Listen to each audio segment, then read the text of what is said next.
I did not yell. I did not threaten. I just watched his corporate card get declined right in front of the client he bragged he owned. He thought I was out of the room and out of the game. But policies do not need permission to work. They only need one person who wrote them correctly. The moment he cut me from the team, he unknowingly triggered the very control that would freeze his entire empire invoice by invoice. My name is Scarlett Davis, and I have spent 15 years building the invisible walls that keep this company standing. Most people look at the glass facade of Northbridge Meridian Systems and see innovation, data infrastructure, and the future of tech in Virginia.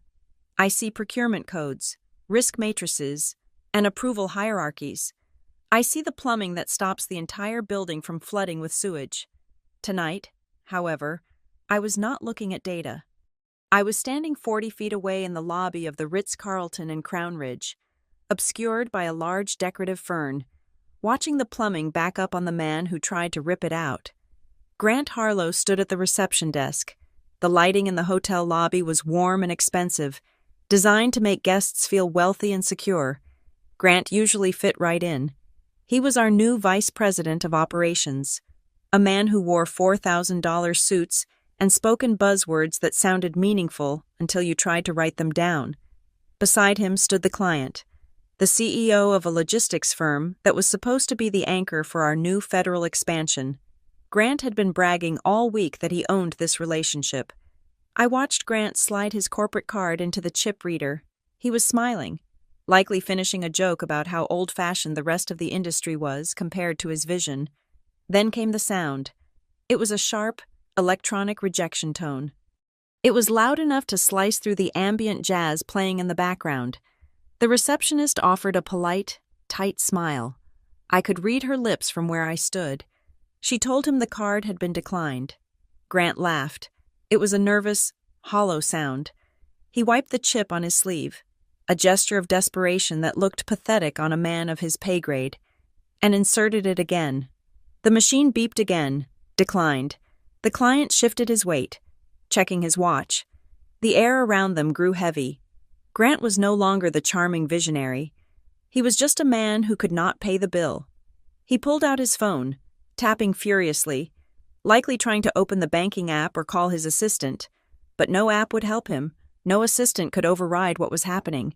He looked up, his eyes scanning the room in panic, looking for a lifeline. He did not see me. He thought I was gone. Exactly 24 hours earlier. Grant had made sure of that. The memory was still sharp, playing in my mind with the clarity of a high-definition recording. We were in the executive boardroom on the top floor of the Northbridge headquarters. The room smelled of dry erase markers and ozone. Grant had called the meeting specifically to restructure the team for the Astergate proposal. He did not sit down. He paced the length of the table, full of manic energy. "We are moving too slow," Grant said, slamming his hand on the mahogany table for emphasis. "The federal sector does not wait for procurement to color-code their spreadsheets. We need agility. We need speed." He turned to me then. The room went silent. I sat with my hands folded on top of my notebook, my posture perfect. "Scarlett," he said, his voice dropping an octave to feign sympathy. "I admire your dedication to the old ways, but this project requires a sprint, not a marathon. Your department is a bottleneck. Every time we try to move, you throw a policy manual in front of us." "Those policies are compliance requirements." "Grant," I said, my voice was even. I did not raise it. "We are dealing with federal data. The auditing standards are rigid. And that is exactly why you are off the core team," Grant said. He smiled, and it was a predator's smile. "I am restructuring the approval chain. Operations will handle vendor selection directly. We will loop procurement in only for final contracting. You are relieved of the day-to-day oversight on Astergate. We need fresh eyes, someone who isn't afraid to break a few eggs." The room held its breath. My team looked at the floor. They were terrified of him. He had only been here 9 months, but he had already fired 2 managers for being obstructions. I did not argue. I did not throw my pen. I did not list the 7 different federal laws he was about to violate. "Understood," I said. That was all. One word. Grant looked disappointed. He wanted a fight. He wanted me to be the emotional, irrational barrier to progress, so he could justify removing me further. By accepting it calmly, I denied him the satisfaction. "Good," he said, turning his back on me to face the whiteboard. "Now, let's talk about the new vendor list." I stood up, gathered my things, and walked to the door. As I passed the head of the table, I saw a document sitting near Grant's right hand. It was a vendor expedite request form. It was upside down, but I have been reading these forms for 15 years. I can read them in my sleep. I saw the signature at the bottom. It was Grant's signature, scrawled in thick blue ink. But it was the box he had checked above it that caught my eye. He had checked the box for emergency sole source justification. There are only 3 reasons to use that code at Northbridge. 1 is a natural disaster, 2 is a security breach, 3 is a critical infrastructure failure. Launching a new project was none of those things.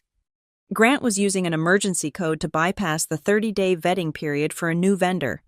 He was forcing the system to skip the background checks, the credit analysis, and the conflict of interest review. He thought he was being clever.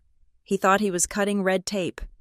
I walked out of the room and closed the heavy glass door behind me. The silence of the hallway was welcoming. My phone vibrated in my pocket. I did not check it until I was in the elevator. It was a message from Sarah, a senior analyst in my department who had remained in the room. The message read, "He is bringing in Aram Ridge strategies. No history in the system. He told us to override the due diligence flags because he knows the CEO personally." I stared at the screen. Aram Ridge Strategies.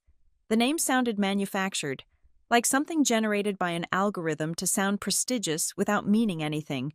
I went back to my desk, packed my bag, and left the building at 4 o'clock in the afternoon. I did not log off. I did not say goodbye to anyone. I simply walked out.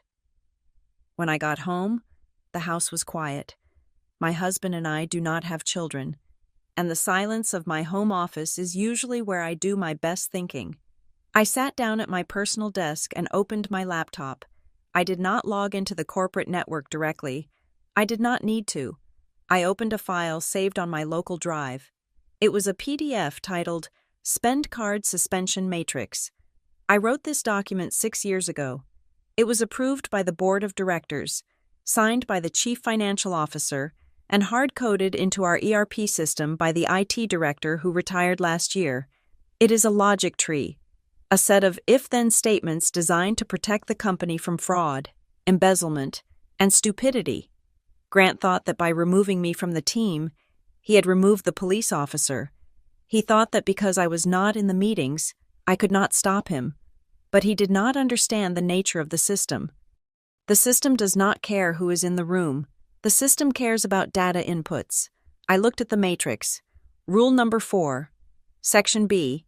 If an emergency sole source justification is used for a vendor with no prior transaction history, and the authorizing officer has less than 12 months of tenure, the system automatically flags the transaction for high-risk review. That was the first trigger. But Grant had done something else. By signing that expedite request, he had unknowingly linked his own user profile to the vendor's risk rating. I looked at the next rule. Rule number 7. If a high-risk requester attempts a transaction exceeding $5,000 on a corporate credit card within 24 hours of flagging a policy exception, the card is subject to a provisional hold pending manual verification. I checked the time. It was 7 in the evening. Grant was at dinner with the client. I knew the Ritz-Carlton. I knew the wine list. I knew that a dinner for 3 people, with the bottles Grant liked to order to show off, would easily exceed $5,000. Grant had signed the expedite request at 2 in the afternoon. The clock was ticking. He thought he was bypassing the rules. In reality, he was feeding data directly into a trap that I had set years before he even knew the name Northbridge Meridian Systems. Back in the hotel lobby, I watched the scene unfold. The manager had come over now. He was speaking in low, apologetic tones to the client. Grant was red in the face, gesturing wildly at his phone. He was likely screaming at someone in finance, but it was after business hours. The finance team was at home. The only thing working right now was the automated risk protocol. I watched the client pull out his own wallet. It was a humiliating moment. The vendor who promised to handle a federal contract could not even handle a steak dinner. I turned away before Grant could spot me. I did not need to see the rest. I walked out of the hotel and into the cool night air of Virginia. Grant thought I was defeated. He thought I was a relic, a piece of old furniture he had tossed into the hallway. He thought he had cut me from the team. He was wrong. I was not just a member of the team. I was the architect of the stadium. And while he was busy trying to play the game, I was the one who controlled the scoreboard. I got into my car and started the engine. The dashboard clock read 8:30. The notification on my phone would be arriving any minute now. Not a text from Sarah this time, but an automated alert from the system. Subject card suspension activated. User Grant Harlow. Reason policy. Violation code 724. I drove home in silence, feeling the hum of the engine. There was no joy in this, only the cold satisfaction of gravity. If you walk off a cliff, you fall. Grant had just taken his first step into the air. To most of the executive leadership team at Northbridge Meridian Systems, I am simply the woman who says no. They view me as a barrier, a human speed bump installed by the legal department to slow down their genius. They think my job is to check receipts and nag them about per diems. They are wrong. My title is Senior Manager of Spend Policy and Procurement Controls, but my actual function is far more absolute. I am the control owner. In the corporate world, there are people who spend money, and there are people who build the pipes that money flows through. I built the pipes. I own the configuration of the corporate credit card program. I own the architecture of the procurement portal. Every dollar that leaves this company, whether through a wire transfer to a supplier in Taiwan or a client dinner at a steakhouse in Virginia, must pass through a logic gate that I designed. People like Grant Harlow think they can argue with me. They do not realize that you cannot argue with a piece of code that has already been compiled. Grant had been with Northbridge for 9 months. He arrived from a Silicon Valley startup that had burned through venture capital cash like it was kindling, bringing with him a philosophy that was entirely unsuited for a federal infrastructure contractor. His mantra was, "Move fast." He had it printed on mugs. He ended every email with it. He believed that speed was the only metric that mattered, and that process was the enemy of innovation. For the past 2 months, he had been terrorizing the procurement team to break every rule in the book to secure the Astergate proposal. Astergate was not a normal project. It was a massive bid to overhaul the data retention systems for 3 federal agencies. The government does not care about moving fast. They care about compliance. The request for proposal was 400 pages long and stipulated strict adherence to federal acquisition regulations. One misstep, one unverified vendor, one conflict of interest, and the bid would be thrown out before it was even read. We were talking about a contract worth $800 million over 5 years. It was the kind of deal that kept the lights on, and Grant was treating it like a hackathon. That was when Orem Ridge Strategies appeared on my radar. I was reviewing the daily vendor onboarding log when I saw the name, Orem Ridge Strategies. It sounded impressive, evoking images of gold and stability, but in my line of work, the fancier the name, the emptier the office. I pulled their file. It was thin, terrifyingly thin. They had no DUNS number, which is a standard identifier for any legitimate business. Their address listed in the system was a suite in a commercial building in Delaware that I knew, from memory, was a mail forwarding service, but the most alarming detail was their payment history, or rather, the lack of it.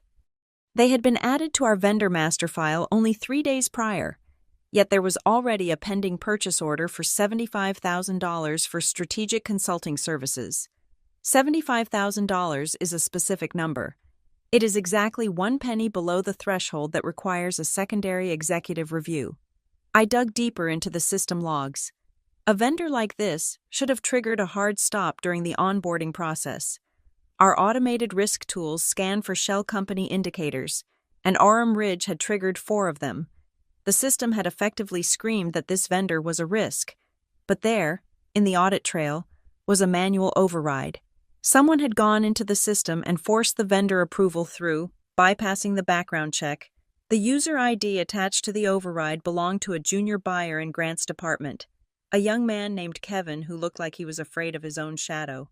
I knew Grant had stood over his shoulder and made him do it. I printed the logs and walked into the weekly operations review. The conference room was glass-walled, creating an illusion of transparency that did not exist in the conversation. Grant sat at the head of the table, leaning back in his chair, looking every bit the modern visionary in his open-collared shirt. He was midway through a monologue about disrupting the supply chain. I waited for a pause and slid the Orem Ridge file across the table. It stopped sliding exactly in front of him. "We need to discuss this vendor," I said. My voice was low, carrying across the room without effort. Orem Ridge Strategies has been flagged for 4 separate compliance risks. They have no credit history and a virtual address. Yet, we are about to cut them a check for $75,000 on the Astergate budget. Grant did not even look at the file. He just waved a hand dismissively. "They are a boutique firm," Grant said. "Top-tier strategists. I worked with them in California. They are agile. They do not have time to fill out your 40-page questionnaires." "Scarlett, it is not my questionnaire," I replied. "It is federal law. If we include a subcontractor on the Astergate bid who has not been vetted, we will be disqualified. This vendor has no beneficial ownership information on file. We do not know who actually owns it." Grant sighed, a loud theatrical exhalation intended to show the room how exhausted he was by my presence. He looked around at the other directors, inviting them to share in his frustration. "This is exactly the problem," Grant said, pointing a finger at me. "We are trying to win the future, and you are worried about paperwork. You are slowing us down. Scarlett, we have a deadline in 2 weeks. I need partners who help me run, not anchors who drag me down." "I am not an anchor," I said. "I am the reason you do not get indicted," Grant laughed. It was a cold, sharp sound. "You are overhead, Scarlett. That is all. You are a cost center. Policy people don't win quarters. Operations wins quarters. Sales wins quarters. You just file the receipts." The room went deadly silent. It was a direct, public humiliation. He was telling the entire leadership team that my department, that my entire career, was worthless. He was betting that his status as the new rainmaker gave him immunity. I did not flinch. I did not blush. I felt a cold clarity settle over me, the same feeling I get when I find a discrepancy in a ledger that balances to the cent. I looked him directly in the eyes. "The system shows a manual override on the risk flags," I said.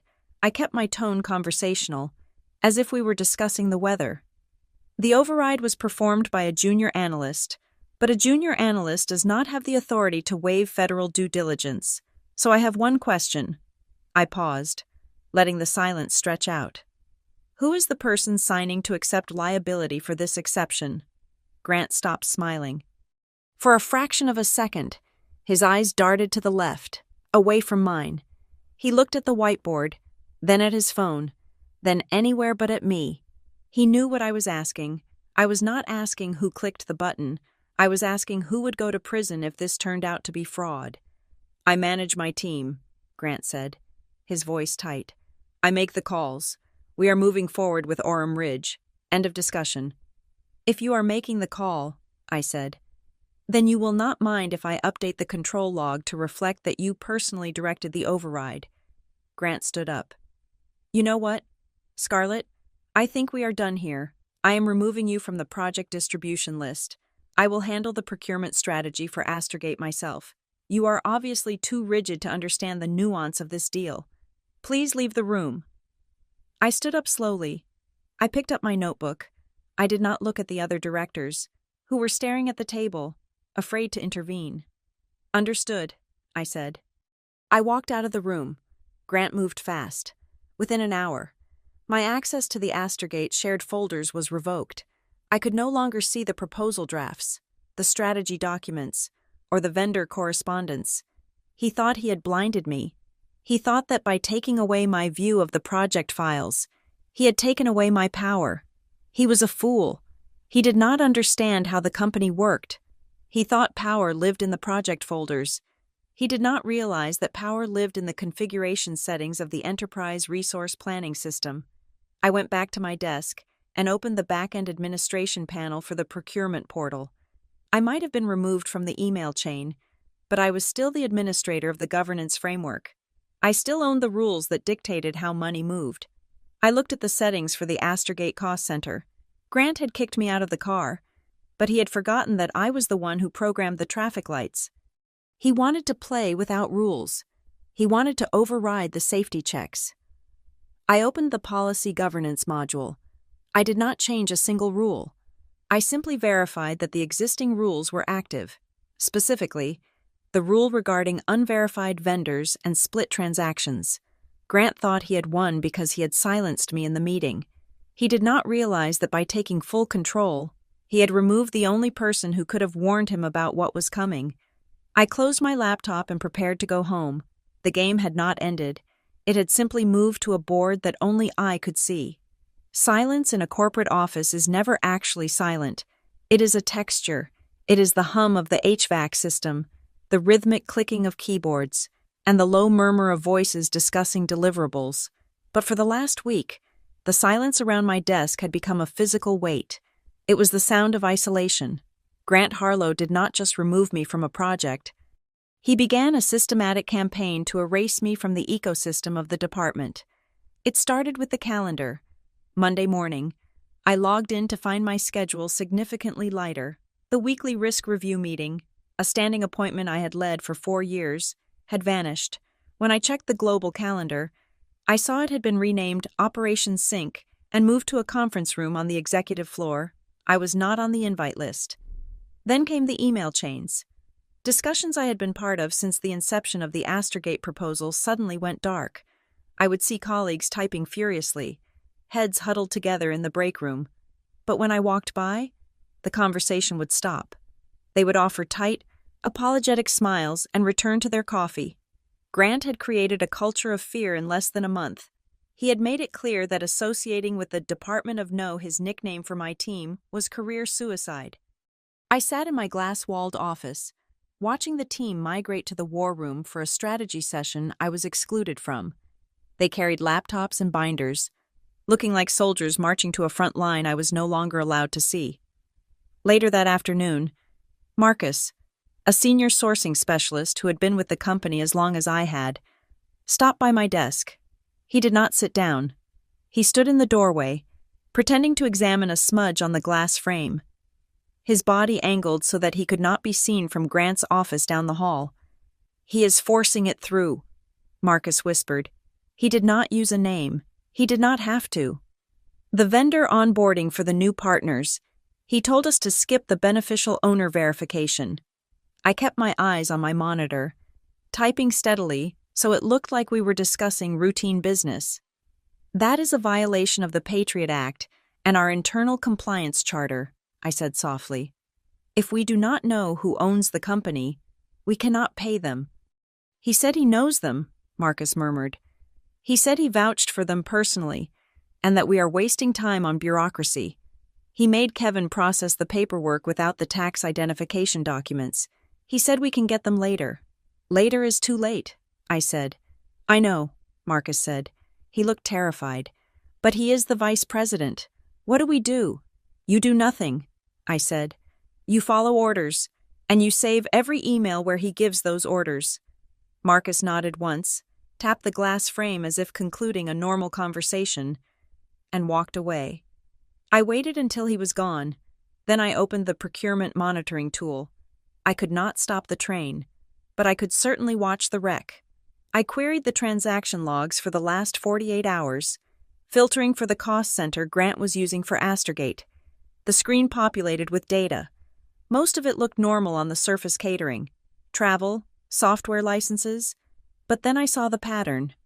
It was subtle, the kind of thing you only see if you have spent a decade staring at ledgers.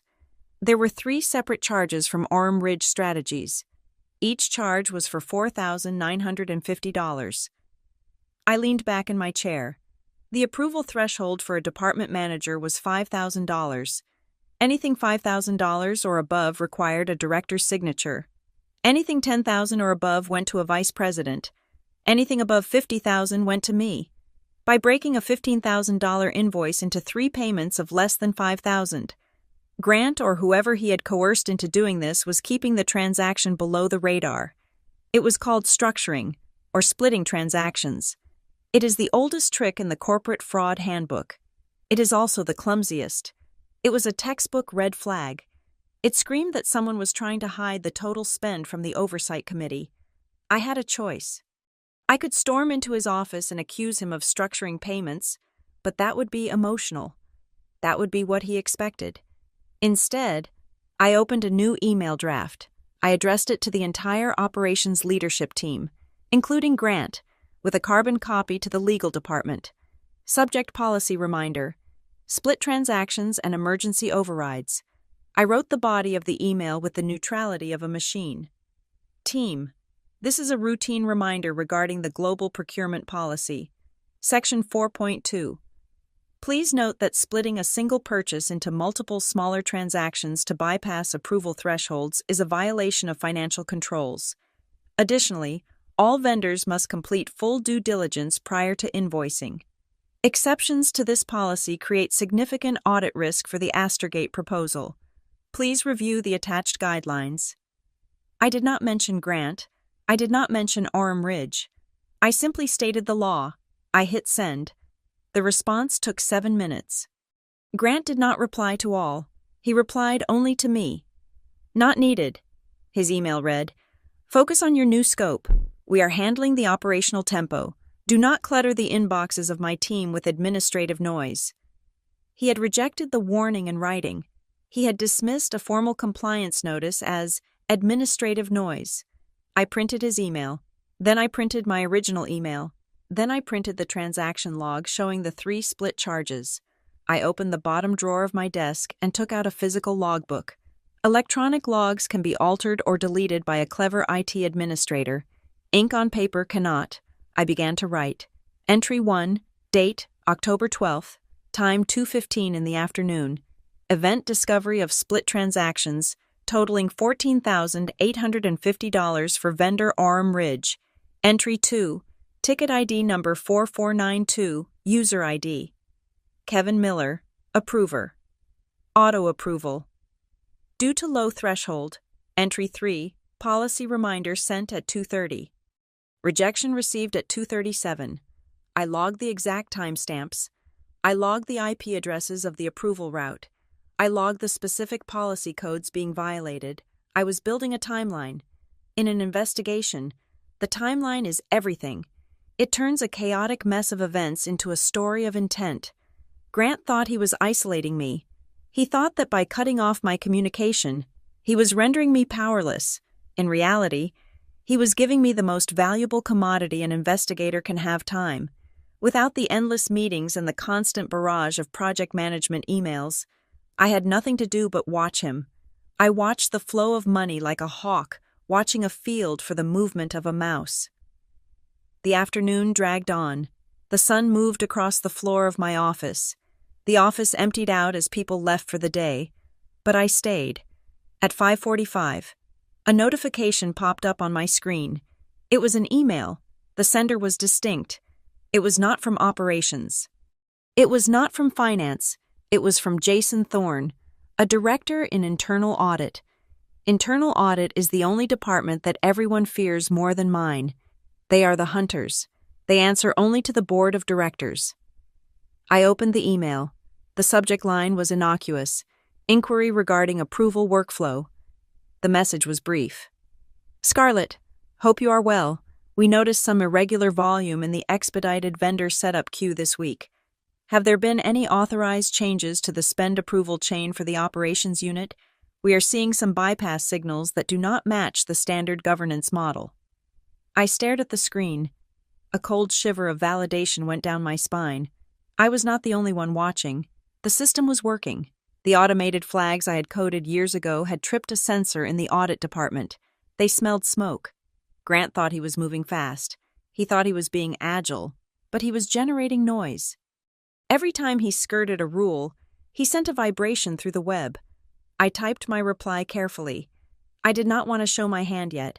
I needed audit to find the fire themselves. "Hi, Jason," I wrote. "There have been no authorized changes to the governance model from my side. The approval matrix remains active as per the last board review.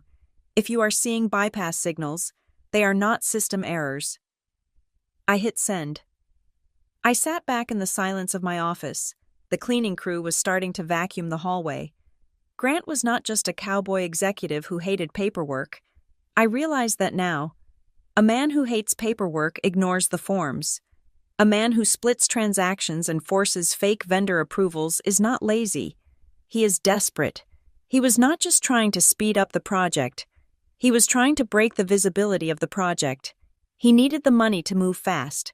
Not because of the deadline, but because he did not want anyone to see where it was going until it was gone. I closed my logbook and locked it in the drawer. Grant had taken my seat at the table, but he had forgotten to check who was watching the door. He was building a house of cards, and he had just invited the wind inside. The weekend that Grant decided to cement his ownership of the Astorgate client was designed to be a spectacle. He called it a client hosting retreat. In the corporate travel system, he logged it as a strategic alignment workshop. He took the client team to a high-end resort in the Blue Ridge Mountains, a place where the rooms cost more for a single night than most of my junior analysts make in 2 weeks. From my desk in Crown Ridge, I could not see the wine being poured or the handshakes being exchanged, but I could see the data, and the data told a story of a man who had lost all fear of consequences. It began on Friday night. My dashboard, which I had customized to track high-velocity spending in real time, flickered with the first alert. A charge for $4,000 at a venue classified as entertainment. In our policy, entertainment is capped at $500 per head. Grant had tagged the expense as business critical. Using that specific tag is like pulling a fire alarm. It tells the finance system that normal rules do not apply because the survival of a project is at stake. It suppresses the immediate rejection, forcing the payment through on the assumption that the spender will justify it later. It is a feature designed for crisis management, not for buying vintage champagne. Over the next 48 hours, the pattern became undeniable. I sat in my home office on Sunday afternoon, a cup of tea cooling beside my laptop, watching the line items populate the ledger. It was a slow-burn disaster. First came the missing receipts. Every corporate card transaction requires a digital receipt upload within 24 hours. Grant had swiped his card 12 times in 2 days. He had uploaded 0 receipts. The system showed a row of red exclamation marks next to his name, indicating a documentation failure. Then came the merchant category code mismatch. This is a subtle trigger that most executives do not even know exists. Every credit card terminal is assigned a 4-digit code that tells the bank what kind of business is being conducted. A hotel is one code, a restaurant is another. Grant had submitted a line item for $5,500, described in his notes as conference room rental, but the merchant category code for the charge was 7995. I know that code by heart. It stands for betting, casino, and lottery tickets.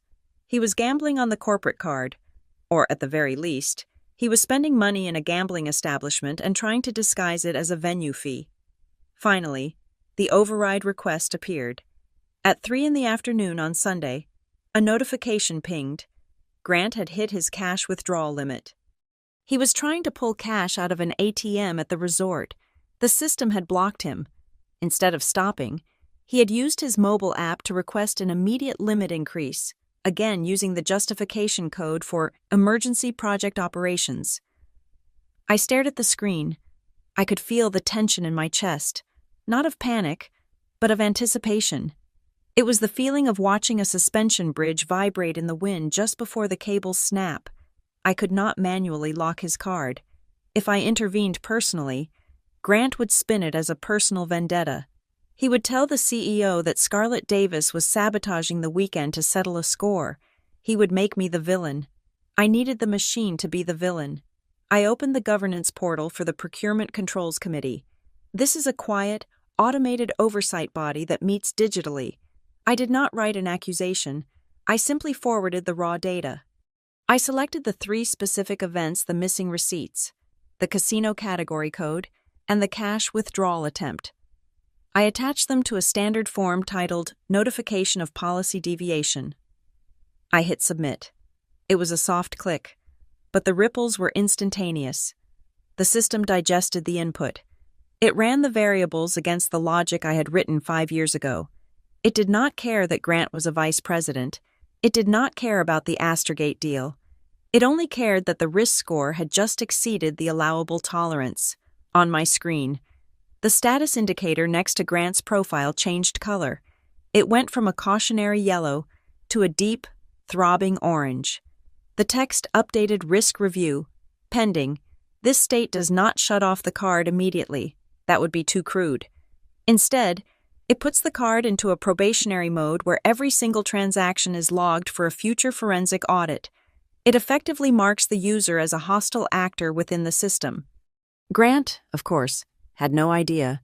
He was likely still on the golf course or at the bar, swiping his card with the confidence of a man who believes he is untouchable. He thought I was powerless because I was no longer in the meetings. He did not understand that by removing me, he had removed the only person who could have cleared the flags. He was driving a car with the brake lines cut, and he was stepping on the gas. Monday morning arrived with a deceptive calm. Grant was back in the office, looking tan and energized. He walked past my glass wall without glancing in. He looked like a man who had won, but the trap was not done closing. At 10 o'clock, the twist I had not expected arrived. It came in the form of an invoice from Orem Ridge Strategies. I saw it pop into the pending queue. It was marked Phase 1 Strategic Consulting. The description was insultingly vague. It listed no hours, no deliverables, and no breakdown of services. It was just a flat fee. I looked at the amount, $85,000. My breath caught in my throat. $85,000 was not a random number. In the Northbridge authorization matrix, any invoice up to $85,000 requires only a single vice president's signature. Anything over $85,000, even by 1 cent, triggers a requirement for a second signature from the chief financial officer. Grant had priced the invoice exactly at the ceiling of his unilateral authority. He was trying to drain the budget without alerting the CFO, but he had made a fatal calculation error. He was operating under the assumption that his authority was still valid. He did not know that the notification I sent on Sunday had changed his status, because his profile was now flagged as risk review pending. His signature authority had been silently downgraded by the system. He no longer had an $85,000 limit. The system had automatically capped him at $10,000 until the audit was cleared. He was about to try to approve an invoice that he no longer had the power to authorize. I watched the digital workflow. I could see Grant's user ID access the invoice. I could see him apply his digital signature. He was probably sitting in his office right now, clicking approve, with a smug look on his face, thinking he had just successfully funneled money to his shell vendor. But the system did not process the payment. Instead, the system recorded the attempt. It logged that a user under risk review had attempted to authorize a high-value transaction to a vendor with incomplete due diligence. This was the third strike, the casino charge, the cash withdrawal, and now, the unauthorized approval attempt. I looked at the bottom right corner of my monitor. There is a small widget there, a piece of custom code I keep for my own monitoring. It tracks the proximity of any user to an automatic suspension. It showed Grant's name. Below it, the text was red and stark. Auto-suspend threshold. 1 event remaining. The air in my office felt electric. Grant was walking around the building, shaking hands, talking about the federal expansion. Completely unaware that he was standing on a trapdoor, he had used his corporate card, his authority, and his arrogance to weave a noose. All it would take was one more mistake, just one more swipe of that plastic card, one more desperate attempt to move money that was not his. I closed the window and minimized the dashboard. I did not need to stare at it. Physics would take care of the rest. Grant thought he was playing a game of politics, where charm and shouting could change the outcome. He was wrong. He was playing a game of mathematics, and in mathematics, you cannot cheat the equation. You can only delay the result. And his result was coming fast. Tuesday morning began with the kind of frantic energy that usually precedes a disaster. Grant Harlow was scheduled to fly to Chicago at 1 o'clock in the afternoon to meet with the potential partners for the federal expansion. It was a trip he had described as make or break for the company. Because he viewed himself as the savior of Northbridge Meridian systems, he believed the rules of physics and finance should bend to accommodate his schedule. At 9:15 in the morning, a request appeared in the queue. It was a credit limit increase request. Grant wanted his corporate card ceiling raised from $10,000 to $50,000 immediately. He marked the priority as urgent, but it was the routing path that made me pause. In a normal workflow, a request to quintuple a credit limit must go to the chief financial officer for approval. Grant knew this, but he also knew that the CFO, Diane Rourke, asked difficult questions. So Grant had manually altered the approval route. He had directed the request to a director of sales, a man named Pete, who was one of his drinking buddies and had no authority whatsoever over credit risk. The system flagged it instantly. On my screen, a yellow banner pulsed, "Approval routing mismatch. User attempting to bypass level 3 authority." I sat there with my coffee, watching the cursor blink. This was the moment. Grant was trying to hotwire the car while the engine was already smoking. I did not call him. I did not reject the request myself. If I rejected it, he would claim I was obstructing business. I needed to be invisible. I needed to be nothing more than a conduit for the policy. I opened the alert. I clicked forward. I typed a single email address in the recipient field, the Risk and Governance Committee. This distribution list included the CFO, the head of legal, and the director of internal audit. I typed the subject line with cold precision, incorrect approval routing. Policy conflict. I added no body text. I just attached the log showing Grant trying to route a $50,000 request to a sales director. I hit send. The trap was no longer set. The trap was sprung. The clock on my wall ticked forward. 10 o'clock, 10:30. Grant left the office to head to the airport. He stopped at the Crown Ridge Grand Hotel on his way out. It was a local venue where he had booked a pre-flight brunch with a consultant from Orem Ridge. He intended to pay for the brunch, check out of the day room he had rented for the meeting, and head to the tarmac. I watched the clock. 11:05, 11:06, 11:07. My system flashed.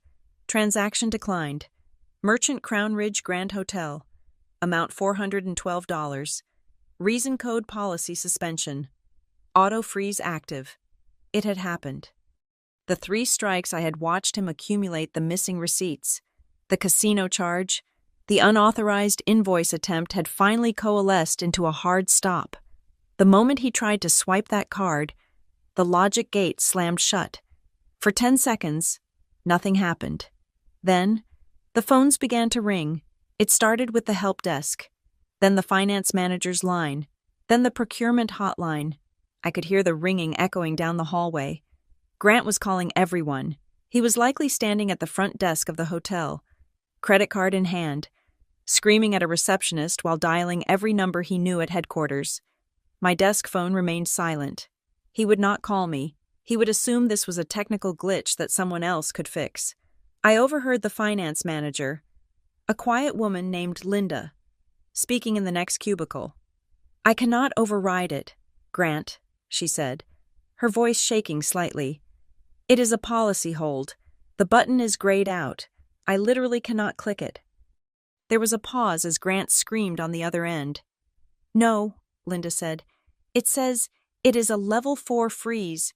Only the control owner can lift that." Silence. Grant hung up. 30 minutes later, the elevator doors at the end of the hall opened. Grant had not gone to the airport. He had turned his car around and driven back to the office. He walked down the corridor with a speed that suggested violence. His suit jacket was unbuttoned, his tie was slightly askew, and his face was a tight mask of fury. He did not look at anyone.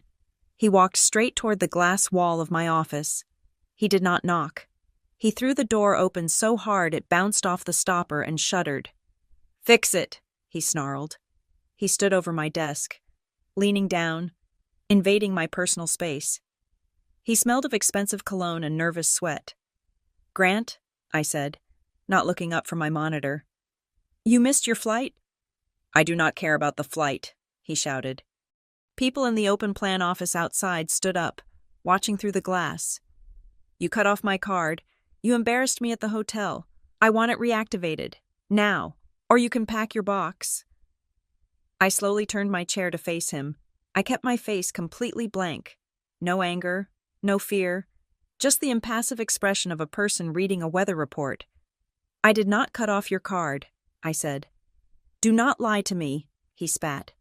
"Linda said it is a level 4 freeze. You are the control owner. You are the only one who can do that. You did this to sabotage the Chicago meeting because you are bitter about being cut from the team." I stood up. I am not a tall woman, but when I stand in my own office, surrounded by the systems I built, I feel tall enough. "Grant, look at the screen," I said, gesturing to the large monitor on the wall. He glared at me, then looked at the screen. I had the policy governance dashboard open. It displayed his user profile. "Do you see that rule?" I asked, pointing to a line of text highlighted in red. It says, 3 flagged risk events within a 30-day rolling period results in an automatic suspension of credit privileges, no manual action required. "I do not have 3 events," he argued, though his voice wavered. "Event 1. I listed, counting on my fingers. Missing receipts for 12 transactions, exceeding the 5-day grace period. Event 2. A merchant category code mismatch for a gambling establishment, tagged as business critical. Event 3. An attempt to approve an invoice exceeding your delegated authority while under provisional review." Grant stared at the list. His mouth opened slightly, but no words came out. "The system did this, Grant," I said softly. "I did not touch a button. You triggered the logic yourself. When you tried to bypass the CFO this morning to increase your limit, the system recognized it as a pattern of avoidance. It locked you out to protect the company's assets." "Unlock it," he demanded. But the fire was leaving his eyes. He sounded desperate now. "Just unlock it. I will explain everything to Diane later. I need to get to Chicago." "I cannot unlock it," I said. "You are the administrator," he yelled. "I am," I agreed. "But a level 4 freeze requires a written justification signed by the head of internal audit and the general counsel before I can restore access. That is the policy. If I override it without their signatures, my access gets suspended too." Grant looked at me with pure hatred. He realized he was trapped. He could not bully me because I was hiding behind a wall of rules that he had signed his employment contract against. "Fine," he said, straightening his jacket. "I will use my personal card. I will get reimbursed. And when I get back from Chicago, I am going to have a long conversation with the board about your employment." He turned to leave. "Grant," I said. "There is one more thing." He stopped at the door, his hand on the frame. "What?" "The freeze does not just apply to your card," I said. "When a requester is placed on level 4 suspension, the system automatically places a hold on all open purchase orders sponsored by that user." Grant went very still. He turned back slowly. "What does that mean?" he asked. "It means Arm Ridge strategies," I said. "The system has flagged their vendor profile. No payments can be issued. No new invoices can be received. Their contract is effectively frozen until your audit is complete." The color drained from his face. It was not a gradual change. It was instant. He looked like he had been punched in the stomach. He did not care about the hotel bill. He did not really care about the flight. He cared about the vendor. He cared about Orem Ridge. And I had just told him that the money pipeline he had been trying so desperately to open had been welded shut. "You cannot do that," he whispered. "That will kill the deal." "I did not do it," I repeated. "The policy did it. The policy that was approved by the board of directors 3 years ago. The policy that protects us from vendors who lack proper due diligence." Grant looked at me, and for the first time, he saw the truth. He saw that this was not a petty office squabble. He saw that I was not just a middle manager he could push around. He realized he had not lost to me. He had lost to the signature of the chairman of the board, stamped on a PDF file that I had written, sitting on a server he could not touch. He looked at the screen one last time, at the red letters spelling out his status. Restricted. He turned and walked out of my office without another word. He did not slam the door this time. He left it open. I sat back down in my chair. The adrenaline was fading, leaving a cold, sharp focus in its wake. I picked up my phone and dialed the number for internal audit. "Hello, Jason," I said when the director answered. "Grant Harlow just triggered a level 4 freeze. You might want to pull the logs before he tries to access the system again." "Already on it," Jason said. "We saw the alert. Good work. Scarlett?" I hung up. The office was quiet again. The silence was different now. It was the silence of a machine that had done its job. The gears had turned, the lever had dropped, and the object that did not fit had been ejected. The automated notification went out at exactly 9 o'clock on Wednesday morning. It was a standard system-generated email sent to the operations leadership team, human resources, and the finance department. The subject line was dry and administrative user status update. Restricted requester protocol. For most people in the company, such an email would be background noise. But for the team working on the Astergate proposal, it was the sound of a guillotine blade hitting the block. The status of restricted requester is the corporate equivalent of being put under house arrest. It meant that Grant Harlow, the vice president of operations, could no longer initiate purchase orders for services. He could not sign contracts. He could not hire consultants. The only thing his credentials allowed him to buy were pre-approved catalog items like printer paper and ballpoint pens. The reaction was immediate. By 9:30, the panic had set in. The project managers for Astergate, who had been sprinting to meet Grant's aggressive deadlines, suddenly hit a brick wall. They tried to onboard the subcontractors Grant had promised them. The system rejected the entries. They tried to upload invoices for the expedited vendors. The portal grayed out the submit button. My office became a pilgrimage site for confused middle managers. First came Sarah, the project lead for the data migration stream. She looked exhausted. "Scarlett," she said, standing in my doorway, "I am trying to process the retainer for the cloud architects Grant brought in. The system says the sponsor is ineligible. Is this a glitch?" I did not look up from my spreadsheet. "It is not a glitch. Sarah, Grant is currently under a governance hold. Any vendor sponsored by him requires revalidation by the risk committee. But we have a deadline on Friday," she said, her voice rising in panic. "If we do not pay the retainer, they do not start work. If they do not start work, we miss the federal milestone." "I understand the timeline," I said calmly, "but the system cannot process a payment on a frozen account.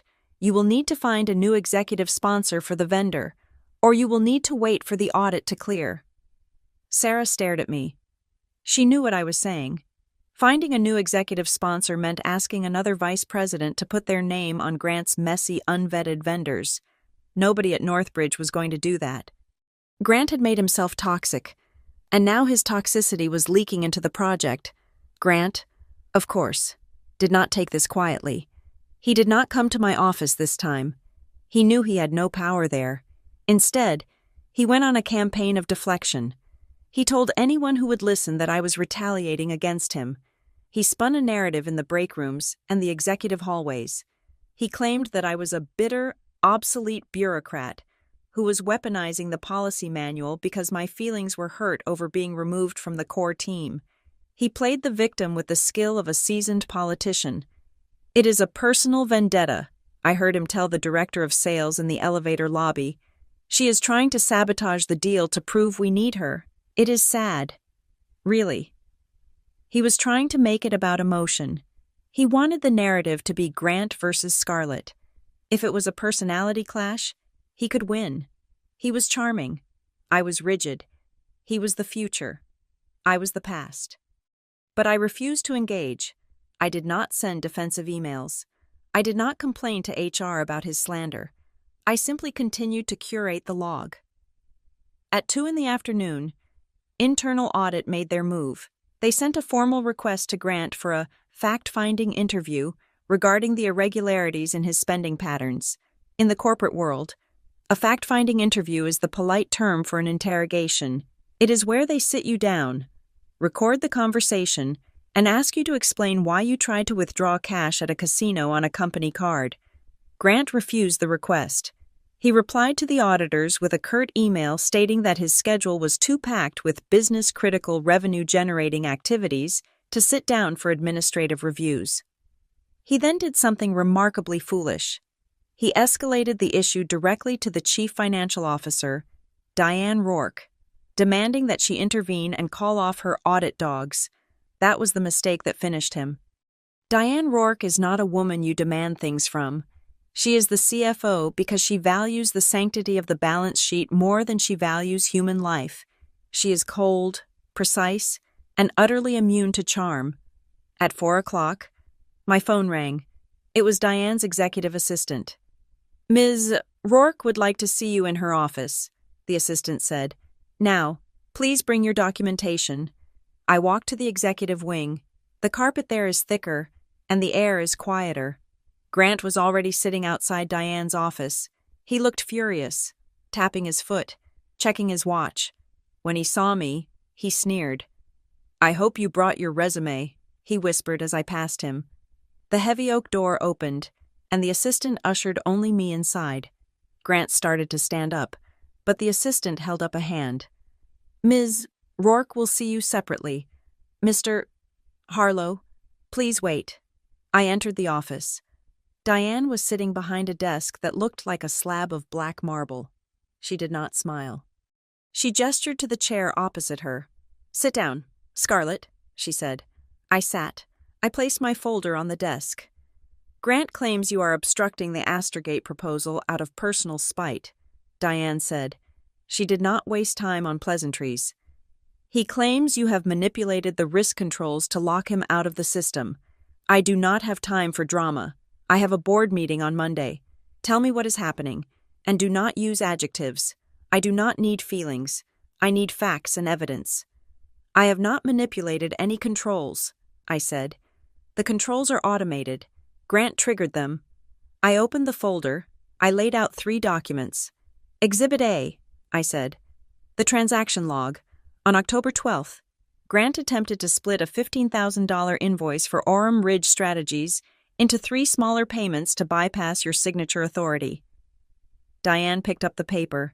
She adjusted her glasses. She saw the timestamps. She saw the amounts $4,950, repeated 3 times in 10 minutes. "Structuring," she murmured. "Go on." "Exhibit B," I said. "The credit limit increase request, yesterday morning. Grant attempted to raise his limit to $50,000. He manually rerouted the approval request to Pete in sales, bypassing the finance department entirely." Diane's eyes narrowed. Bypassing her was a personal insult. "He tried to route a credit increase to a sales director." "Yes," I said. "The system flagged it as an invalid workflow." "Exhibit C," I said, placing the final document on the black marble. "The vendor override. Grant ordered a junior analyst to bypass the beneficial ownership check for Orem Ridge Strategies. We still do not have a tax ID or a list of officers for this company." Diane looked at the documents. The silence in the room was heavy. She was not looking at a personality conflict. She was looking at a pattern of behavior that screamed financial malfeasance. "This is sloppy," Diane said, almost to herself. "It is desperate." "There is one more thing," I said. I had been saving this. It was the result of a query I had run during my lunch break. I pulled out a single sheet of paper. It was a printout from the risk database. When Grant forced the vendor setup for Orem Ridge, he provided an address in Delaware. I said, 1204 Market Street, Suite 801. Diane looked at the address. "It is a registered agent address. Thousands of companies use it." "Correct," I said. However, I cross-referenced the suite number with our historic fraud database. 5 years ago, before my time here, Northbridge was defrauded by a logistics supplier in a scheme involving phantom shipping containers. That supplier was terminated and sued. I pointed to the bottom of the page. The address for that fraudulent supplier was also 1204 Market Street, Suite 801. Diane went very still. It is a virtual mailbox, I explained. It is a Dropbox. But the fact that Grant's new strategic partner is using the exact same mailbox suite as a known bad actor suggests that whoever set up Orem Ridge did not do a very good job of covering their tracks, or they reused an old shell. Diane looked up at me. Her face was pale. The implications were crashing down on her. You are suggesting, Diane said slowly, that Orem Ridge is not a real company. I am suggesting, I replied, that we have paid $75,000 to a vendor that has no employees, no website, and shares an address with a fraud case, and the only person vouching for them is the Vice President of Operations, who is currently trying to bypass every control we have to pay them more. Diane closed the folder. She placed her hand on top of it. This is not just a policy violation, she said. Her voice was barely a whisper, but it carried the weight of a judge passing a sentence. If he is funneling money to a shell entity he controls or is connected to, this is embezzlement. This is a criminal conflict of interest. She looked at the door, where Grant was still waiting, arrogant and impatient. He thinks he is here to complain about you, Diane said. He thinks he is here to get his card unlocked. He does not know about the address match, I said. I only found it an hour ago. Diane stood up. She smoothed her skirt. She looked like a general preparing for an execution. Thank you, Scarlett, she said. You have done your job. You have protected the firm. Leave the file with me. You can go back to your office. What about Grant? I asked. Send him in on your way out, Diane said. Her eyes were cold as ice. I think it is time I had that fact-finding interview with him myself. I walked out of the office. Grant was standing there, checking his phone. He looked up at me with a smirk. Well, he asked, did she tell you to pack your things? I stopped. I looked at him. I felt a strange sense of pity. He was standing on the edge of a cliff, and he was the only one who did not know he had already fallen. She is ready for you now, Grant, I said. He brushed past me, adjusting his tie, walking into the lion's den with his head held high. I watched the heavy door close behind him. I walked back down the hallway to my own office. My step was light, the panic from the project managers, the noise from the sales team, the threats from Grant, it all faded away. The system had worked, the data had held, and now, the accounting was about to begin. Most people assume that when you catch a senior executive in a lie, they immediately fold. They imagine a dramatic confession and a security escort out of the building. But the corporate world does not work like a television drama. When a man like Grant Harlow is cornered, he does not surrender. He weaponizes the bureaucracy. The morning after my meeting with the chief financial officer, I arrived at my desk expecting to see Grant's office empty. Instead, I found a meeting request from Human Resources waiting in my inbox. The subject line was urgent. I walked into the HR director's office at 10 o'clock. The room was small and smelled of stale coffee and anxiety. The director, a man named Leonard who disliked conflict almost as much as he disliked me, did not offer me a seat. We have received a formal grievance against you, Leonard said, sliding a piece of paper across his desk. Grant Harlow has filed a complaint alleging harassment via controls. He claims you are targeting him personally, abusing your administrative privileges to hinder his performance, and creating a hostile work environment. I looked at the paper. The phrase harassment via controls was underlined. It was a brilliant piece of linguistic gymnastics. Grant was trying to turn my job description into a weapon against me. Leonard cleared his throat. Given the seniority of the complainant and the critical nature of the Astergate project, we feel it is best if you take a paid administrative leave while we investigate. Just a few days to let the temperature in the office cool down. It was a classic HR maneuver. They wanted to remove the friction. Since they could not fire a vice president without a massive legal battle, they decided to remove the person blowing the whistle. If I was out of the building, Grant could bully someone else into unlocking his cards. I opened my mouth to speak, to tell Leonard that sending me home was exactly what the fraudster wanted. But I was interrupted. The door opened. Jason Thorne, the director of internal audit, walked in. He did not knock. "Scarlett is not going anywhere," Jason said. Leonard looked up, startled. "This is an HR matter." "Jason, we have a harassment claim. It is a whistleblower matter," Jason replied, his voice flat and hard. "Scarlett is currently the primary witness and the control owner in an active financial investigation authorized by the CFO. Under the corporate whistleblower protection policy, she cannot be suspended, transferred, or retaliated against until the investigation is closed. If you send her home, Leonard, you will be named as an accessory in the final report." Leonard went pale. He pulled the paper back across the desk. "I see," Leonard said. "I was not aware of the status." "You are now," Jason said. He turned to me. "Go back to your desk. Scarlett, keep doing your job." I walked back to my office. Grant had tried to cut my head off with the HR handbook, and the shield of the audit department had shattered the blade. But as I sat down, I knew he was not done. He was desperate, and desperate men do not stop. They just change tactics. For the next 2 days, the silence from Grant's corner was absolute.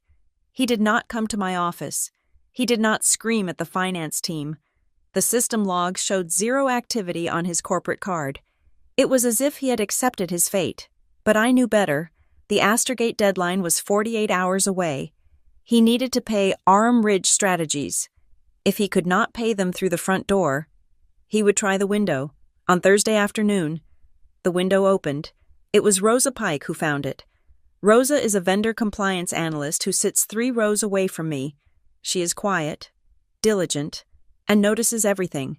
She walked into my office holding a stack of purchase orders. "Scarlett, you need to look at this," she said. She placed the papers on my desk. "I have 3 invoices here for consulting services," Rosa said. "They were submitted 20 minutes ago. They are not from Grant. They were uploaded by Grant's executive assistant. I looked at the invoices. They were for small amounts. $3,000, $4,000, $2,500. They were all below the threshold that required my approval. They were routed for approval to a sympathetic director in the marketing department who owed Grant a favor. But it was the vendor name that caught my eye.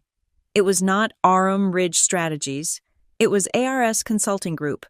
Grant had told the vendor to change their name on the invoice to bypass the system flag I had placed on Arm Ridge. "Look at the description of services," Rosa pointed out. I read the text. It was a block of jargon about synergy and data architecture.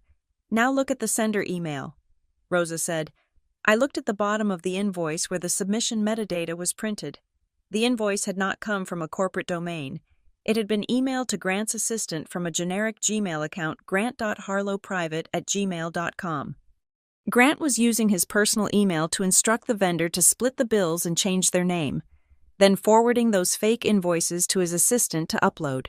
Hoping the system would treat ARS Consulting Group as a new, different entity, "He is trying to wash the money," I whispered. "There is more," Rosa said. She pulled out the final document. It was a PDF attached to the invoice bundle. It was titled Emergency Purchase Justification. To process these invoices without a purchase order, the system requires a justification form. Grant had provided one. It was signed by him.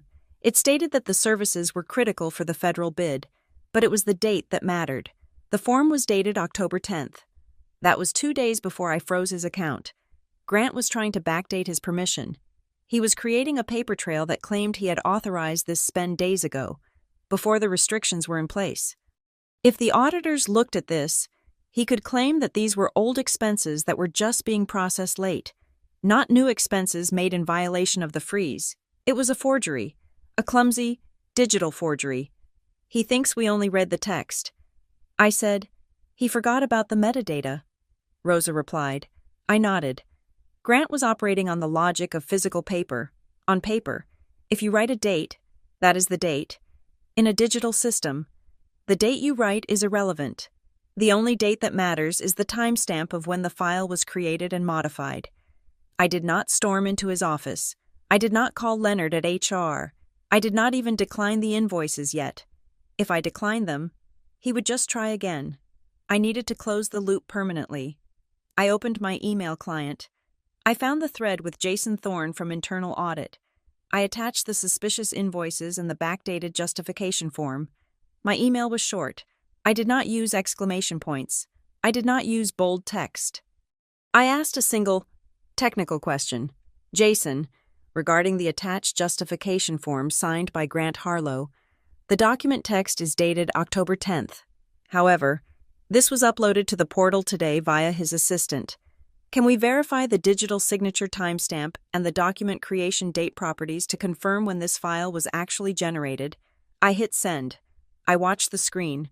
Across the office, I could see Grant's assistant typing away, likely processing more of these fragmented invoices. Unaware that she was digging a grave for her boss, Grant was probably sitting in his office right now, feeling clever. He thought he had outsmarted the algorithm. He thought that by changing the vendor name and backdating the form, he had found a loophole. The reply from Audit came 3 minutes later. It was the shortest email I have ever received from Jason Thorne. We already did. 3 words. They did not need me to tell them. They had been watching the traffic on his assistant's terminal. They had already pulled the metadata. They knew the document had been created 20 minutes ago, not 2 weeks ago. Grant had not just violated a policy. By submitting a backdated document to justify a financial transaction, he had committed fraud. He had manufactured evidence to deceive the company. I looked at Rosa. Do not approve them. I said, do not decline them either. Just leave them in the queue. Why, she asked. Because they are evidence. I said, as long as they sit in the queue, they are an active attempt to defraud. If we decline them, they are just a mistake. Let them sit. Rosa nodded and went back to her desk. I looked at the glass wall of Grant's office down the hall. He was on the phone, pacing, looking confident. He had no idea that the email he had just sent to his assistant was the final nail in his coffin. He thought he was playing a game of cat and mouse. He did not realize the cat had stopped playing and was simply waiting for him to walk into the cage. The trap was no longer about credit cards or vendor names. It was about truth. And Grant had just put his signature on a lie. The meeting was not held at Northbridge headquarters. There were too many eyes there. Too many administrative assistants who might overhear a fragment of conversation and trade it for social currency in the break room. Instead, the board of directors convened in a private suite at the Fairmont Hotel on the outskirts of Crown Ridge. The room was sterile. There was no corporate branding, no projector screen, and no refreshments other than a pitcher of ice water that sweated onto the mahogany table. Electronic devices were prohibited. My phone, along with Grant's and everyone else's, was locked in a security pouch in the hallway. This was an off-the-record session. In the corporate world, this is where the actual decisions are made. Everything that happens in the glass-walled conference rooms back at the office is just theater. I sat at the far end of the table. To my left was Diane Rourke, the CFO, who looked as if she had been carved out of granite. Across from me sat Jason Thorne from Internal Audit, his hands folded over a thick binder, and at the other end, isolated by empty chairs on either side, was Grant Harlow. Grant did not look like a man under investigation. He looked like a man annoyed by a scheduling conflict. He leaned back in his chair, one arm draped over the backrest, projecting an air of relaxed authority. He was betting on his charisma. He believed that the board, comprised of wealthy investors who cared about quarterly returns, would see him as a peer and me as a nuisance. Let us be clear about why we are here, Grant said, breaking the silence before the chairman could speak. His voice was smooth, devoid of the panic he had shown in my office. We are here because a middle manager has weaponized the company's safety protocols to settle a personal score. Scarlett is upset about the restructuring. I understand that. Change is hard. But stalling a federal bid because of bruised feelings is not governance. It is sabotage. He looked directly at the chairman, a white-haired man named Eleanor who had founded the company 30 years ago. I am trying to win Astergate, Grant continued. I am trying to bring in $800 million, and I am being asked to explain why I bought a client dinner or hired a consultant. We are a technology company, not a law firm. We need to move at the speed of the market, not the speed of the procurement manual. The chairman did not smile. He did not nod. He simply turned his head toward Jason Thorne. "The report, please," the chairman said. Jason opened his binder. He did not look at Grant. He looked at the data. "We have identified 4 distinct categories of financial irregularity," Jason stated. His tone was conversational, which made it far more damaging. He sounded like he was reading a grocery list. "Item 1, Jason said. "Structuring of payments. On October 12th, Mr. Harlow authorized 3 separate payments of $4,950 to a vendor named Aurum Ridge Strategies. These payments were issued within 11 minutes of each other. This specific amount was chosen to remain $50 below the mandatory director-level review threshold." "It was an administrative batching error," Grant interrupted. "My assistant was processing a backlog. She clicked the button 3 times. It happens." Jason did not pause. He did not even look up. "Item 2, Jason continued. "Incorrect approval routing. On October 14th, Mr. Harlow attempted to route a $50,000 credit limit increase to a director of sales, circumventing the CFO. The system logs show a manual edit to the workflow path." "Pete is on the project," Grant said, shrugging. "I needed the limit for travel. Diane was in meetings. I routed it to the nearest available executive. It was efficient." "Item 3, Jason said. "Falsification of records. Yesterday, Mr. Harlow's office submitted a justification form for emergency spending. The document was dated October 10th. However, the metadata confirmed the file was created and modified yesterday afternoon. It was backdated to bypass the freeze that Ms. Davis initiated."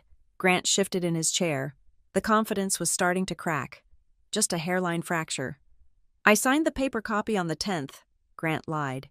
"My team just digitized it yesterday. You're looking at the scan date, not the signature date." "Item 4, Jason said, finally looking up. "Vendor discrepancies." The room went very quiet. This was the territory Grant was most afraid of.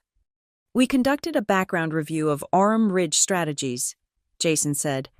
"Mr. Harlow, you stated on the onboarding form that you selected this firm based on their extensive experience in federal data architecture. You claimed they were a premier boutique agency." "They are," Grant said tightly. "They are the best. We pulled the incorporation documents from Delaware this morning," Jason said. He slid a single sheet of paper down the table. It stopped in front of the chairman. "The beneficial owner of Aurum Ridge is listed as a Mr. Jonathan Vane."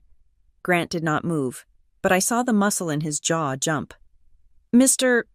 Vane is a real estate agent in San Diego," Jason said. "He has no background in data architecture. He has no security clearance.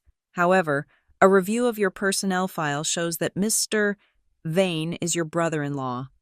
The silence in the room changed. It was no longer the silence of listening. It was the silence of judgment. Grant's face flushed a deep, angry red. "He is a silent investor," Grant said quickly. "He just holds the paper. The consultants are real. I used his entity because the big firms were too slow to contract.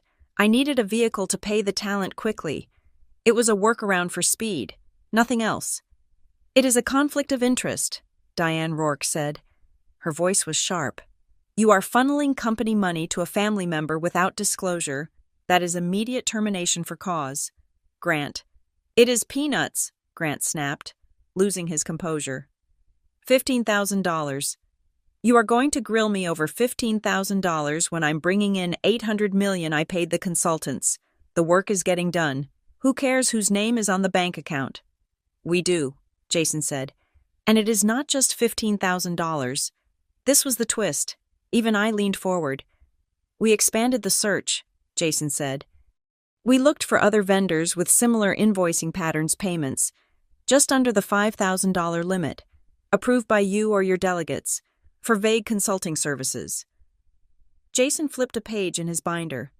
"We found 2 more, he said. Echo Point Solutions and Vantage Data.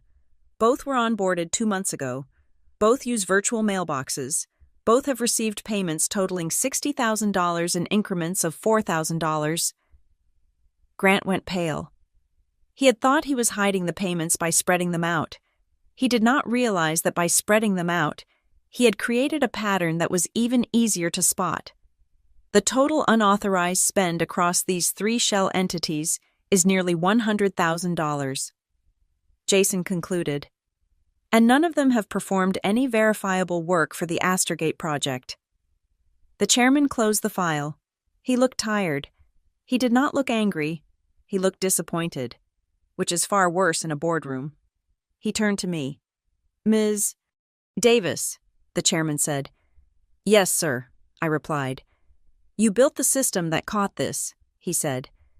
You stopped the payments before the bleeding got worse. What is your objective here?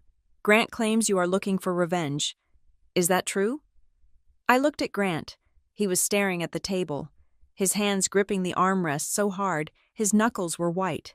He looked small. I do not care about revenge, I said honestly. Revenge is emotional. My job is unemotional. Then what do you want? The chairman asked. Clarity, I said, and controls that cannot be bullied. I paused, letting the words settle. If we enter the federal space with the Astergate contract, I continued, we will be subject to auditors who make Jason look like a close friend. If they found a vice president funneling money to his brother-in-law through split transactions, they would not just cancel the contract. They would debar Northbridge from government work for 10 years. I want a company that survives the audit. The board members nodded. They understood risk. They understood that Grant was not just stealing money. He was gambling with the existence of the firm. We cannot proceed with him, a board member on the right said quietly. If this comes out during the bid, we are dead. Agreed, Diane said. The chairman turned back to Grant. Grant looked up, his eyes wild. He was ready to fight, to scream, to threaten legal action. But the chairman asked a question that cut the legs out from under him. It was a simple question, but it was the one question Grant could not answer. Grant, the chairman asked softly, if this was truly about speed, if this was truly about getting the best talent for the company, why did you spend so much time trying to bypass the process instead of just asking for a legitimate exception? Grant opened his mouth. He closed it. He could not say. Because I wanted to steal the money. He could not say. Because I wanted to hire my friends. There was no answer that saved him. Grant stammered. You thought you were above the governance. The chairman finished for him. Grant slumped in his chair. The arrogance was gone. The charm was gone. All that was left was a man who had tried to outrun a computer and had lost. We are done here, the chairman said. He looked at Diane. Handle the exit, and involve legal immediately. I stood up. I did not look at Grant. I gathered my things and walked toward the door. The meeting was over, but the paperwork was just beginning. I needed to get back to the office. I had a lot of logs to export. The drive back from the Fairmont Hotel to the office was quiet. The sun was beginning to set over Crown Ridge, casting long orange shadows across the glass facades of the corporate park. I drove with the radio off. My mind was not on music. It was processing the probability of what a desperate man does when he realizes the walls are closing in. Grant Harlow had left the hotel meeting with his jaw set and his eyes focused on something only he could see. He had not been fired yet. The board had adjourned to review the legal implications of the conflict of interest with his brother-in-law. They needed 24 hours to prepare the termination papers properly. That was their mistake. They gave him time. Grant knew he was finished. But he also knew the one thing that trumps policy in the corporate world is revenue. If he could sign the Astergate deal before the board formally removed him, he would become the man who brought in $800 million.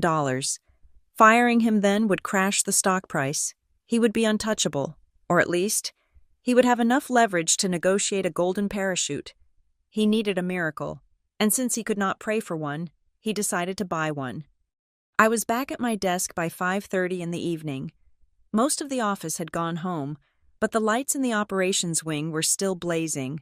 At 5:45, my system dashboard flashed red. It was not a credit card alert this time. It was a project budget integrity flag. I opened the ticket. A transaction was being attempted for $12,000. The merchant was a high-end cloud computing provider used for hosting massive data demonstrations. The charge was not coming from Grant's card.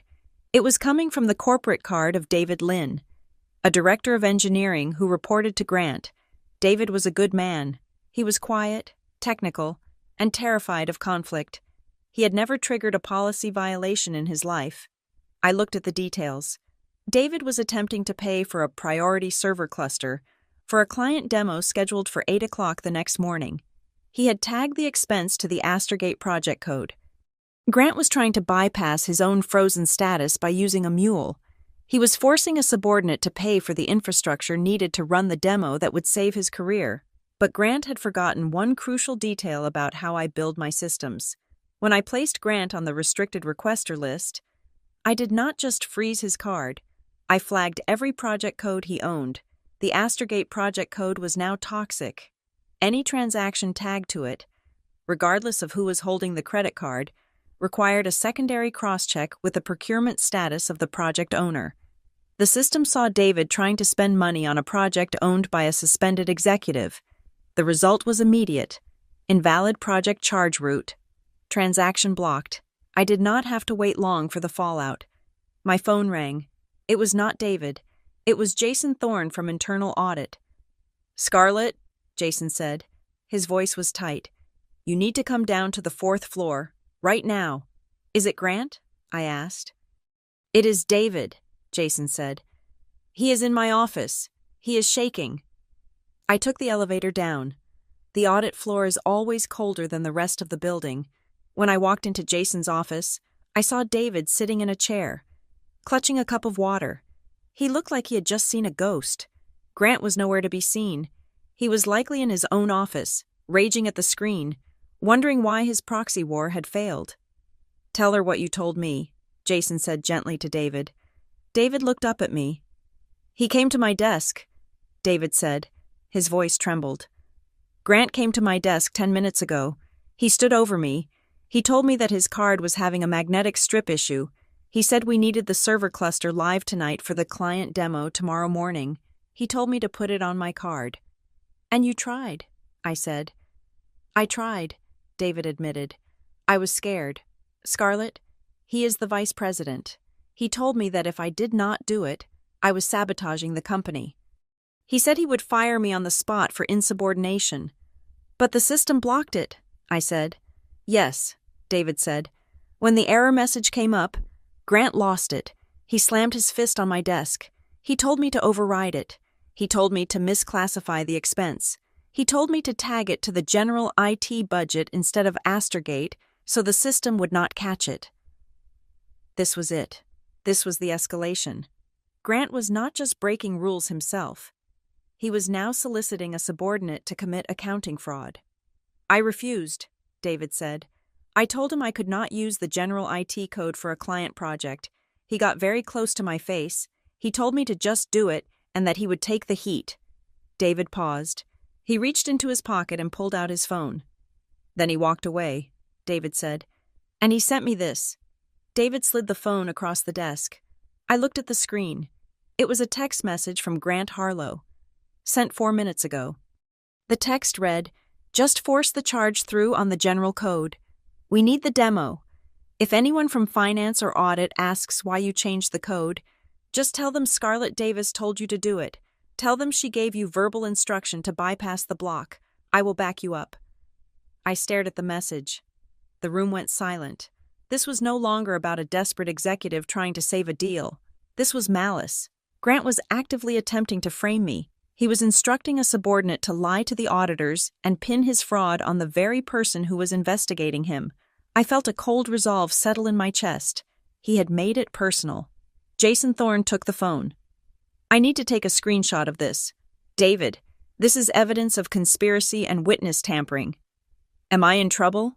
David asked, his eyes wide. "No," Jason said. "You did the right thing. You came to us. You are safe." Jason looked at me. He is trying to set you up. Scarlett, he knows you are the one who locked the project code. He is flailing, I said. He is trying to create enough confusion to survive until the morning signing. He thinks if he creates a he said, she said scenario, the board will hesitate to act. He is wrong, Jason said. He picked up his desk phone. He dialed a number from memory. I am calling Diane. 10 minutes later, Diane Rourke walked into the audit office. She was still wearing the suit she had worn to the hotel meeting. She looked at the screenshot of the text message. She did not say a word for a long time. He tried to coerce a director, Diane said finally, and he tried to fabricate an accusation against the control owner. It is a pattern, Jason said. First the brother-in-law, then the backdated forms. Now this. He is not just incompetent. Diane, he is dangerous. If he is willing to frame Scarlett, what else is he willing to do to get this deal signed? Diane looked at me. Scarlett, can he still move money? Is there any other way he can pay for that server? No, I said. I have locked the project code. I have locked his card. I have locked the vendor file, unless he pays for it with cash from his own wallet, which triggers a reimbursement flag later. He is paralyzed. He might use cash, Jason noted. He is desperate enough. It does not matter if he uses cash, Diane said. Her voice was steel. He cannot represent this company tomorrow. We cannot let him walk into a room with a federal client. If he lies to them the way he lies to us, we will be sued for fraud before the ink is dry. He thinks he is safe until Monday, I said. He thinks the board is slow. Diane looked at her watch. It was 6:30 in the evening. The board is slow when they are debating strategy, Diane said, but they are very fast when they are protecting their liability. She turned to Jason. Get the chairman on the secure line. Tell him we have new evidence. We are not waiting for the legal review. What are we doing? Jason asked. We are convening an emergency session, Diane said.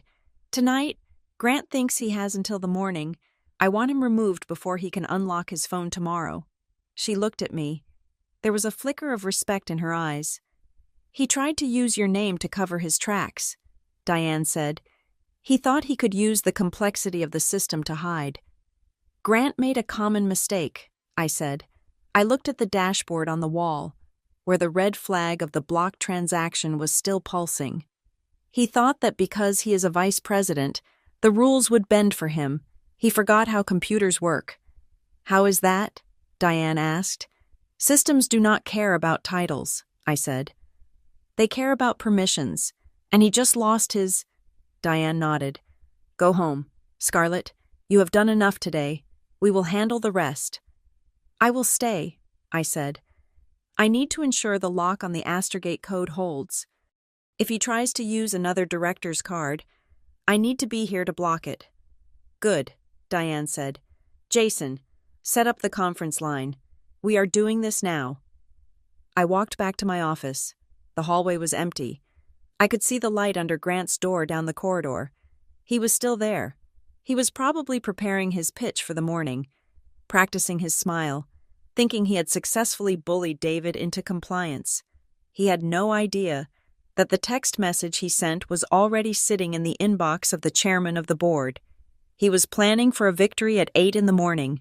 He did not know that his deadline had just been moved to 8 o'clock tonight. The emergency session convened at 9 o'clock at night. The executive wing of Northbridge Meridian Systems was usually silent at this hour, a ghost town of darkened monitors and empty chairs. Tonight, however, the main conference room was brightly lit, a beacon of crisis in a sleeping building. I sat at the end of the long table. To my right sat Jason Thorne from Internal Audit. Across from us was the head of legal, a man named Robert who viewed every problem as a potential lawsuit. At the head of the table sat Diane Rourke, the chief financial officer, and the chairman of the board joined us via a secure video link on the wall. And then there was Grant Harlow. He looked exhausted. The manic energy that had fueled him all week had curdled into a defensive crouch. He sat with his arms crossed, staring at the polished wood of the table as if looking for a crack to slip through. "We have reviewed the evidence," the head of legal began. His voice was dry and devoid of sympathy. "The situation regarding the vendor Aurum Ridge strategies and the subsequent attempts to bypass financial controls presents a catastrophic risk to the Astrogate proposal. If we proceed with a vendor who lacks beneficial ownership transparency, and if we submit a bid knowing that our internal controls were overridden to pay them, we are effectively handing the government a loaded gun to shoot us with." Grant looked up. His eyes were bloodshot. "I was trying to save the timeline," Grant said. His voice was raspy. "I did what I had to do to get the talent in place. You are talking about legal theory. I am talking about operational reality." "The reality," Diane Rourke interrupted, "is that you attempted to coerce a subordinate to commit fraud 3 hours ago. You instructed David Lynn to misclassify expenses to hide them from audit. That is not operations, Grant. That is criminal misconduct." Grant slammed his hand on the table. It was a weak gesture, lacking the intimidation he usually projected. "Because she blocked me," Grant pointed a shaking finger at me. "Scarlett blocked the project codes. She froze the cards. She has been manipulating the system for 2 weeks to make it impossible for me to work. She is using the policy manual as a weapon to retaliate because I cut her from the team. This is a setup." The room went silent. All eyes turned to me. I did not raise my voice. I did not look angry. I reached into my folder and pulled out a single document. It was not a log of Grant's crimes. It was a technical specification document. "Grant claims I targeted him," I said, sliding the paper toward the center of the table. "He claims I manipulated the rules to trap him specifically." I pointed to the header of the document. "This is the version history for the automated suspension protocol," I said. "Please look at the date stamp for version 1.0. Diane looked at the paper. "November 14th, 2019. "Correct," I said. "I wrote the code that automatically freezes a card after 3 risk events 5 years ago. That was 4 years before Grant Harlow was hired by this company." I looked directly at Grant. "Unless you believe I can see the future." "Grant, I did not write that rule to trap you. I wrote it to trap anyone who acts like you. You walked into a wall that has been standing there for half a decade." Grant opened his mouth to argue, but Jason Thorne leaned forward. "We also have the matter of the justification form," Jason said. "The one you submitted claiming it was signed on October 10th.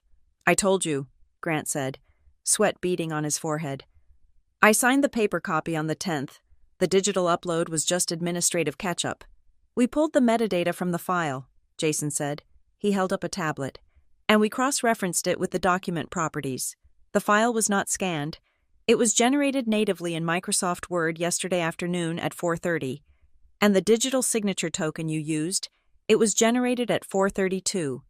Jason paused, letting the weight of the evidence settle. "You did not scan an old document," Jason said. "You created a new one and typed an old date on it. That is falsification of records. There is no version of the truth where that is acceptable." Grant froze. The air went out of him. He looked at the chairman on the screen, then at Diane, then at me. He realized there was no spin that could fix a timestamp. He had lied, and the math had caught him. "I brought in the client," Grant whispered. It was a plea. "I own the relationship."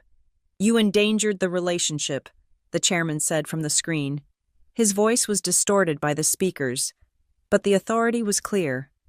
"If the client knew we were paying your brother-in-law through a shell company, they would terminate the contract before we even started." The chairman looked at the other board members in the room. "I call for a vote," the chairman said. "Motion to terminate Grant Harlow for cause, effective immediately, based on gross violation of corporate governance, conflict of interest, and falsification of internal records." "Agreed," Diane said.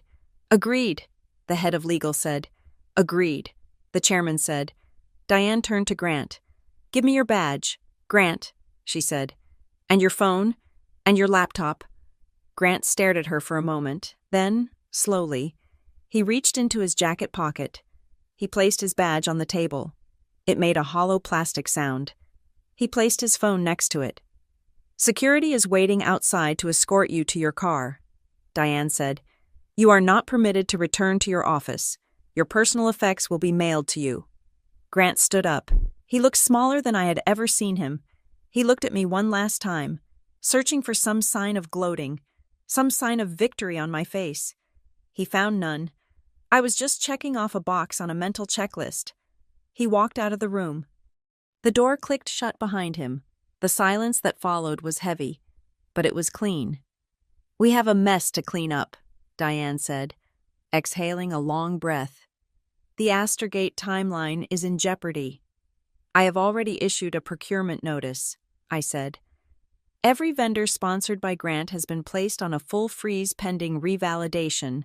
Orem Ridge, Echo Point, Vantage Data. No money leaves the building until we verify who actually owns them. Good, Diane said. But we need to reset the governance structure for the proposal. We need someone who knows the regulations inside and out to step in and manage the vendor onboarding. We cannot afford another mistake. She looked at me. Will you take over the control framework for Astergate? Scarlett, we need you to stabilize the ship. I looked at the empty chair where Grant had sat. I thought about the last 2 weeks. I thought about the isolation, the rumors, and the pressure. I will do it, I said. On one condition. Name it, Diane said. I want clear authority. I said, I want the Spend Policy and Procurement Controls Department to report directly to the Risk Committee, not to operations. I need to know that the next time I have to say no to a vice president, I do not have to wait for an audit to back me up. Diane looked at the chairman on the screen. He nodded. Done, Diane said. Effective tomorrow morning. I left the building an hour later. The cleaning crews were waxing the floors in the lobby. The air outside was cool and crisp, the kind of autumn night that makes you glad to be alive. I walked past the glass-walled conference room on the first floor, the one where Grant had humiliated me 2 weeks ago, the one where he had told the team that I was too slow, too old, and too rigid. The room was dark now. The chairs were pushed in. The whiteboard where he had drawn his grand plans was wiped clean. I did not stop to look. I did not feel a surge of triumph. I did not feel the need to dance on his grave. Grant was gone, but the system remained. The controls I had built, the logic gates I had coded, the policies I had written, they were still there, humming in the background, waiting for the next person who thought they were bigger than the rules. I got into my car and started the engine. I did not ruin him. I let the rules remember who they were built to stop. Thank you so much for listening to this story. I would love to know where you are tuning in from. So please drop a comment below and share your thoughts on Grant's downfall. If you enjoyed this tale of corporate justice, please subscribe to the Boss Revenge Stories channel, like this video, and hit that hype button to help this story get heard by even more people.